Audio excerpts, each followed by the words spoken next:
was. Is it the success of The Office? Do you attribute a lot of it to just rinse and repeat? You guys showing up day after day, doing the same thing with the same layout. Like, it seems like you guys did a really good job of creating this routine of a show. Is that how it was behind the scenes, Monday through Friday? Mm-hmm. The same time, same space, same like work, but you know, I was in Toronto shooting People of Earth, beautiful town, by the way. I kept walking around. I'm like, whatever.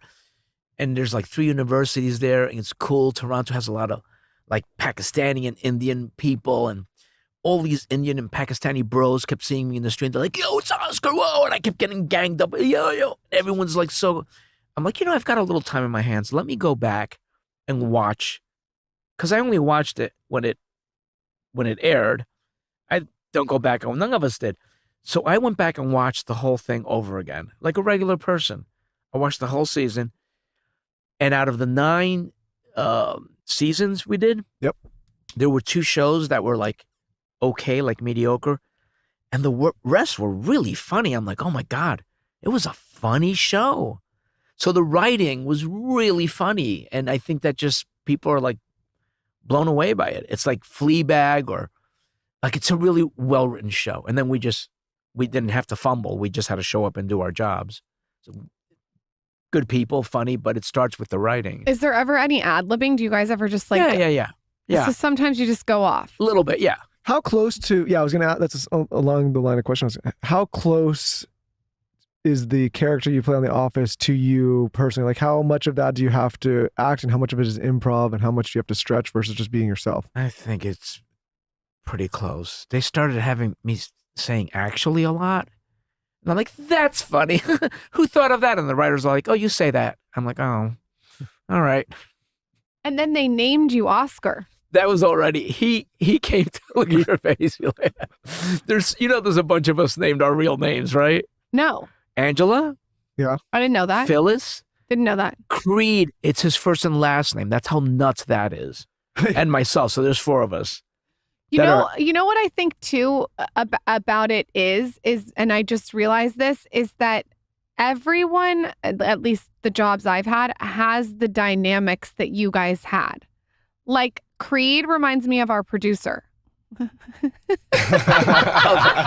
Taylor? Oh yeah. Taylor? I don't know if that's a good thing or a bad thing. Taylor's a young man. Yeah. Well, maybe not from a physical standpoint. I hate to break it to you, Oscar. Taylor is Creed. Like, okay, Taylor's the type of guy where he'll tell you, like... Jade's dying laughing Jade. because she's crying. She knows the truth. Jade knows the truth. Jade is what's the girl's name that sits at the front desk? That, like, she's one Pam? of the, yeah, you're Pam. That's good. Yeah. It's a good one. Yeah. Who's Michael? Uh-oh. I think I'm Michael. Yeah, you might be. I think I'm Michael. That's wonderful. It's, I worked in an office where the boss is there and you're like, just let us work.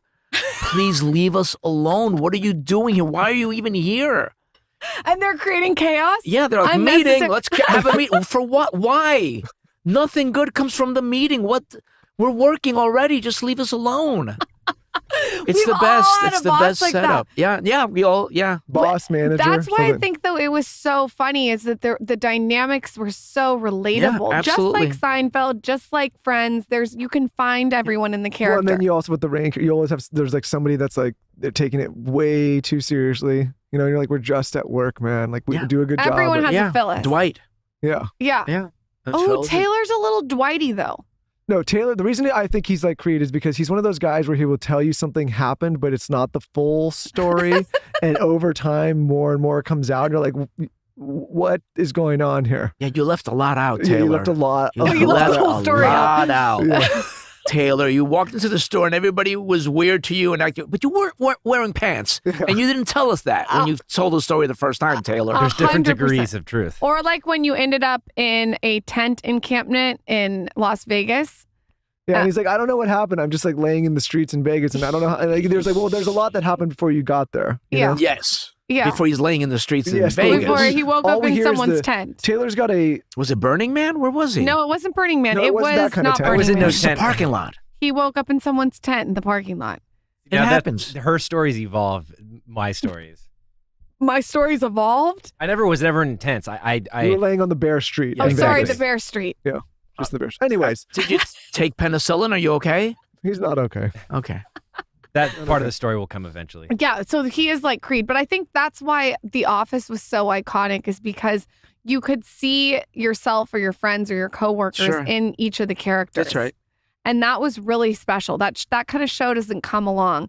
What's that book Ryan Holiday wrote? I always say it wrong. Perennial seller. It's a perennial seller. Perennial. How do you say it? Perennial. It's something that is just, it will sell and be watched or be viewed for long after the point that it's created. Never feels out of sorts to watch Kids it. are watching it now. So people come up all the time and they're like, I've watched, teenage people start watching it like, I don't know, 11, 12, 13. And so there's always a new batch of people because it's on all the time, you guys. It's on all the time. Well, think about it, like how many shows people, like, yeah, to your point, like there's a lot of shows and a lot of them, like they're like, you watch them for a couple seasons or series and then you're done. When you catapult to fame from that, because you got to be recognized. I did catapult. How did you know? I didn't take an escalator. I catapulted. Well, with that, I mean, to go from waiting tables, you said catering, and then you're like famous. It feels like overnight. I'm sure it didn't feel like that to you. What was that like? You go out to eat. Is it annoying? Did you love it? What was the vibe there? It happened over time, and very rarely do I find it annoying. It's fine. I like it, just not when I'm eating. Yeah. But people come up. It's all good. Like your mid-bite? But bear in mind, it's not overwhelming. People don't come to me like, I'm not Tom Cruise. That's a whole other level. I'm okay. I don't need protection. I don't need bodyguards. But so far, yeah, it's pretty easy. Well, because we've had other actors on the show, and some of them don't have the perspective you have, like some that have maybe done a show, and people come up to them for that show for years and years and years. Like some of them don't have the same reaction that you have. Some get a little irritated. Like, do you ever get annoyed, like, hey, talking about The Office and people are such huge fans? Are you more grateful for the experience? Everyone has a bad day, but generally, I mean, I was, it's who you are. It's, everyone's different. But I remember listening to, I think it was Mark Maron had a podcast, right? WTF. He had Henry Winkler on. Oh, the Fonz. And Henry Winkler's talking, whatever, blah, blah, blah. And Mark Maron was like, is there a thing, a philosophy or something that you live by or whatever? And he said, tenacity and gratitude. And I was like, that struck a nerve with me. He verbalized the way, like, kind of like my philosophy. Be great or try to be grateful. Even if you're not, try, and then that'll get the gratitude thing going. Some days you're, whatever, but try to be grateful, but be tenacious. No one's going to, owes you anything or is going to give you any. You have to go out there and if it takes being a little annoying, that's okay too. Another celebrity that I heard on something say that is Kim Kardashian. She said that she does not get mad when people come up to her. She's grateful for it. She loves it. She's so appreciative of it. Who's this? Kim Kardashian. Who is this?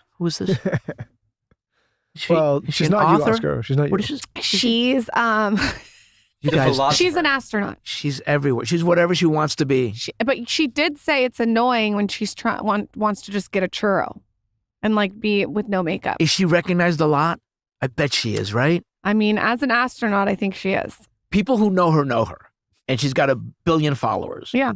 On the Instagram thing. Yeah. Yeah. I think so. Yeah.